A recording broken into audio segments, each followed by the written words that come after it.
Grant in aid contributions గురించి నేను చెప్పదలుచుకున్నాను. దయచేసి పేషెంట్గా అయినాలని కోరుతున్నా. 24,166 కోట్ల రూపాయలు టార్గెట్ పెట్టుకున్నాడు grant in aid, which essentially comes from the government of India. బడే బాయ్ చోటే బాయ్, అమిత్ షా నా మా అన్న, మోడీ నా పెద్దన్న, కేసీఆర్ గారు కేంద్రంతో సరి అయిన సయోధ్య నడపలేదు, నేను బాగా రిలేషన్ పెట్టుకుంటున్నా అన్నాడు. 75 సార్లు ఢిల్లీకి పోయిండు.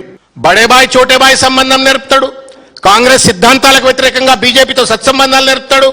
78 సార్లు ఢిల్లీకి పోయిన రేవంత్ రెడ్డి గారు సాధించినటువంటి ఒక గ్రాంట్ ఇన్ ఎయిడ్ కాంట్రిబ్యూషన్స్ ఎంతయా అంటే 5.7%. ఇది నీ పటేల్గిరి సార్, ఇది నీ పైరవికార్తనానికి నిదర్శనం. ఇది 78 సార్లు ఢిల్లీకి పోతే నువ్వు కేంద్ర ప్రభుత్వాన్ని ఒప్పించి పట్టుకొస్తున్న నిధుల యొక్క వాల్యూమ్ ఇది. దీన్ని తెలంగాణ సమాజాన్ని తప్పనిసరిగా జవాబు చెప్పాలని నేను రేవంత్ రెడ్డి గారికి విజ్ఞప్తి చేస్తా ఉన్నాను. You have a right to maybe abuse. సరే, సమాజం ఎప్పుడు టైం చెప్పాలనో ఎప్పుడు సమాధానం చెప్పాలో అప్పుడు చెప్తుంది. But you can't financially destroy a state. ఒకసారి రాష్ట్రం అతలాకుతలం అయితే పగిలిపోయిన గాజు ముక్క లాంటిది. మళ్ళీ దాన్ని అతిపెట్టాలంటే కష్టం. కష్టపడి కేసీఆర్ గారు 9 సంవత్సరాల కాలం ఒక ఋషి వల్లే, ఒక సైనికుడి లెక్క ఆయన కష్టపడి రాష్ట్రాన్ని ఆర్థికంగా నిలబెడితే ఈ రకంగా ఆర్థికంగా అతలాకుతలం చేయటం న్యాయమా రేవంత్ రెడ్డి గారు అని చెప్పని నేను ప్రశ్నిస్తా ఉన్నాను. ఇకపోతే అన్న, ఇది మీరు చాలా కేర్ఫుల్గా వినవలసిన పరిస్థితి.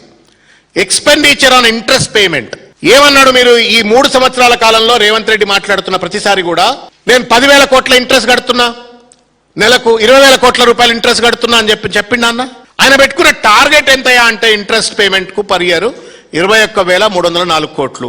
ఆయన ఇంతవరకు కట్టింది ఎంతయా అంటే 7,778 కోట్లు. అంటే కేవలం 1,900 కోట్ల రూపాయలు. ఇది కూడా ఎక్కువనే కట్టి దీన్ని ఏం చెప్తాడంటే నేను 10,000 కోట్లు. అదేంటంటే కేసీఆర్ గారు 8,000 కోట్ల రూపాయల అప్పు చేసిండు అని చెప్పని. వాస్తవానికి సిఏజీ చెప్పింది ఏంది? 3.5 లక్షల కోట్లు మాత్రమే గత ప్రభుత్వం అప్పు చేసింది. ఈ ప్రభుత్వం 4 లక్షల కోట్ల అప్పు చేసింది. అవి ఇవి కలిపి నేను 1944 గడుతున్నాడు. ఏమనంటే కేసీఆర్ మీద బట్టగాల్చి మీదేస్తాడు. ఇది ఎట్లా న్యాయం అని చెప్పని అడుగుతా ఉన్నాను నేను రేవంత్ రెడ్డి గారిని.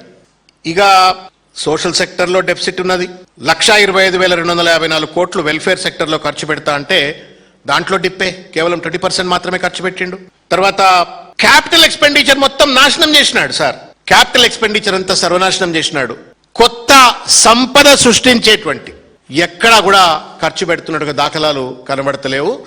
వెరచి ఏం జరిగిందా ఈ రాష్ట్రంలో అంటే ఫైనాన్షియల్ డెఫిసిట్ ఇన్ ఖాయా పియా కుచ్ నహీ పోడా చేయనా లెక్క 21,919 కోట్ల 24 లక్షల రూపాయల ఫిస్కల్ డెఫిసిట్.